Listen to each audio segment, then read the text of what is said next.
البيئة خصنا نحافظوا عليها، ما خصناش نرميو الأزبال في الزنقة في الشوارع. On devrait peut-être planter et moins acheter de choses. L'écologie, c'est pas du luxe. Une série de podcasts écologiques, idées et concepts de la Fondation Heinrich Böll Rabat, production en français Atman Sqli, en Darija Jalal Mourfi, illustration Mohamed El-Kho. Épisode 10, l'écologie en panne, il y a des solutions. Ce dernier épisode de notre série de podcasts est entièrement consacré aux solutions pour qu'il y ait plus de mobilisation pour la qualité de notre environnement, plus de débats aussi dans la société marocaine autour de l'écologie. Imagine this, no heaven. Imaginez un Maroc sans stress hydrique, avec assez d'eau pour tout le monde. Imaginez un pays zéro carbone qui ne consomme que de l'énergie verte. Imaginez les Marocains tous éco-citoyens à la ville comme à la campagne. Imaginez un Maroc où le développement durable est une priorité nationale avec des ambitions continentales. Le Maroc mobilisé face aux défis écologiques, c'est tout à fait réalisable, on va le voir, mais il y a beaucoup de choses à faire. Des solutions pour renforcer la place de l'écologie dans notre pays, elles existent et c'est le sujet de ce 10e épisode. Vous aurez le point de vue d'un expert et les propositions de la société civile, mais avant tout cela, point de vue des Marocaines et Marocains que nous avons croisés.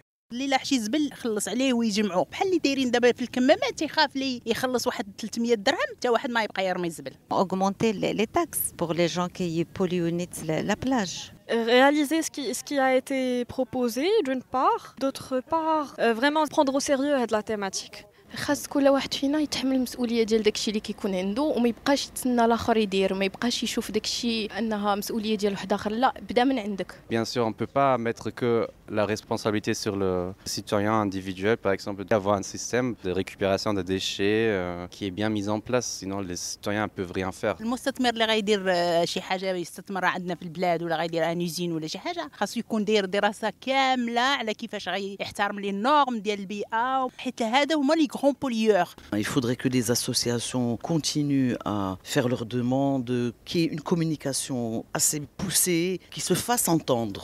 Consommer plus responsable, les élites ils sont pas encore prêts à faire ça, à donner le bon exemple. En même temps, ils aiment bien acheter organique. Pour vraiment arriver à une révolution écologique, il faut vraiment changer le mode de consommation, notre mode de vivre. خاص الدولة تلتزم، خاص تراقب شكون كيهدد البيئة، إلى غير ذلك خاص دير مبادرات تشجع الناس يتهلاو في البيئة، خاص دير جوائز الناس اللي كيحترموا البيئة اللي كينميوها إلى غير ذلك. Vous l'avez entendu, le grand public parle des responsabilités de l'État et de celles des politiciens. C'est eux qui définissent les politiques publiques et les stratégies nationales. Pour tous ceux que vous avez entendus, c'est clair, pour imaginer des solutions, il faut le faire avec les citoyens et les associations. Objectif plus de sensibilisation et d'éducation sur les questions d'écologie. On écoute Sofiane Faris, il est chargé des questions d'écologie à la Fondation Heinrich Böll à Rabat. Nous lui avons demandé quelles sont les solutions pour améliorer la situation et faire de l'écologie une priorité nationale. À mon avis, il faut accélérer le processus de la législation dans tous les secteurs en relation avec l'écologie au Maroc, soit par l'adoption de nouvelles lois ou par la mise au niveau des anciens textes réglementaires. Chaque secteur doit disposer de sa propre législation adaptée, mais avec un esprit de complémentarité avec les autres secteurs.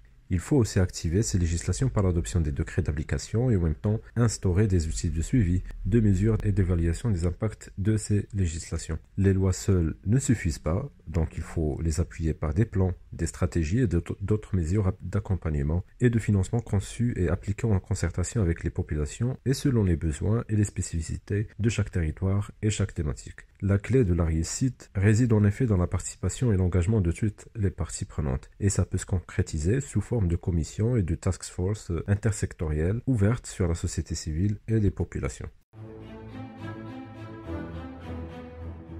Quel que soit le secteur, énergie, agroécologie, gestion des déchets, la solution c'est toujours autour des questions de législation, avec de nouvelles lois dans certains cas et la bonne application des textes existants dans d'autres. le plus important étant le suivi et l'évaluation de l'impact des lois et des stratégies pour apporter des changements pertinents, efficaces. Alors on change, qu'est-ce qu'on attend ? La solution, la seule, la vraie, c'est encore plus de politique participative et transparente. C'est la conclusion de presque tous les podcasts de notre série. Et pour ce dernier épisode, l'idée reste la même. Nous sommes tous concernés, les élus, les experts, les fonctionnaires, les ministres comme les acteurs associatifs, sans oublier chacune et chacun d'entre nous. Citoyennes, citoyens, ces questions écologiques concernent notre vie quotidienne. Le débat public peut orienter les décisions, c'est le b.a.-ba du principe démocratique et c'est au cœur de la Constitution de 2011. On écoute Yassine Abbar, il est membre de la Coalition marocaine de la justice climatique, une structure qui fédère des dizaines d'associations marocaines. Yassine Abbar nous donne des solutions de son point de vue d'acteur associatif. On a besoin de changer nos comportements quotidiens et cela ne peut se faire qu'avec la participation effective et la vigilance de la société civile qui doit disposer des moyens et des outils pour jouer ce rôle. Aujourd'hui, la plus importante des priorités pour la société civile marocaine, c'est de plaider pour un effort national effectif qui respecte les droits de l'homme, l'environnement et l'être humain. Ce plaidoyer doit se faire à tous les niveaux, national et local. La société civile doit aussi jouer le rôle de la formation d'acteurs dans le domaine du climat, qui joueront un rôle essentiel dans l'encadrement des citoyens et des citoyennes et dans le suivi des questions climatiques. C'est là que la société civile marocaine doit jouer un troisième rôle, c'est de la sensibilisation. À travers son tissu très riche, composé de plus de 280 000 associations qui sont en contact direct avec les citoyens et les citoyennes, ils peuvent jouer un rôle de médiation. En bref, on a des droits, mais ça ne veut pas dire qu'on s'en sert. Il y a une nuance entre le droit de participer et l'envie qu'on peut avoir ou pas de s'impliquer, donner de son temps, de son énergie, participer au débat, mener des initiatives citoyennes, rédiger des pétitions ou participer à des conférences. C'est là les solutions pour construire le changement.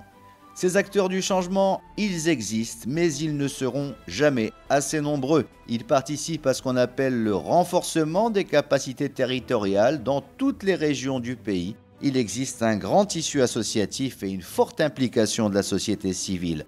Pour en savoir plus sur les méthodes des ONG, pour motiver et informer le public, rencontre avec les membres de la Coalition civile pour la montagne, un réseau qui réunit plus de 80 associations engagées pour le développement durable en région montagneuse.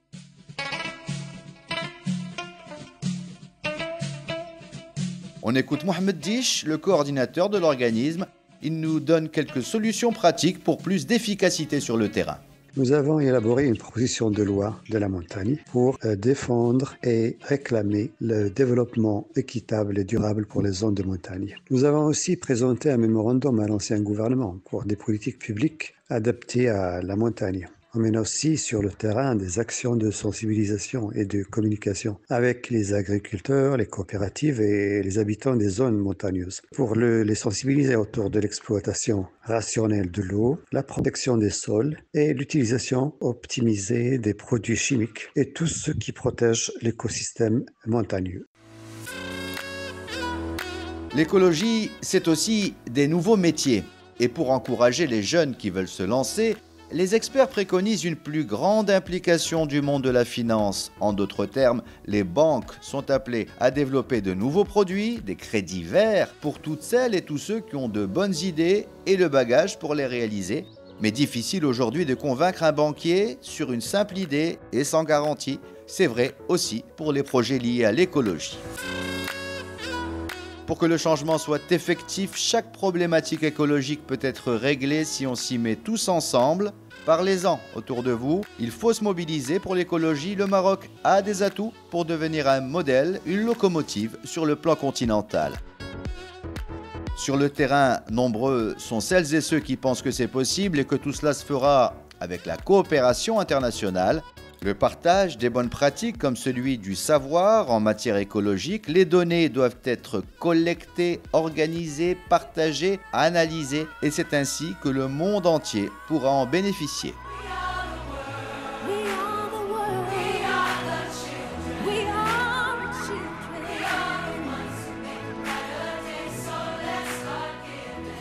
C'est sur cette note positive que nous allons nous quitter. Fin de cet épisode, fin aussi de notre série.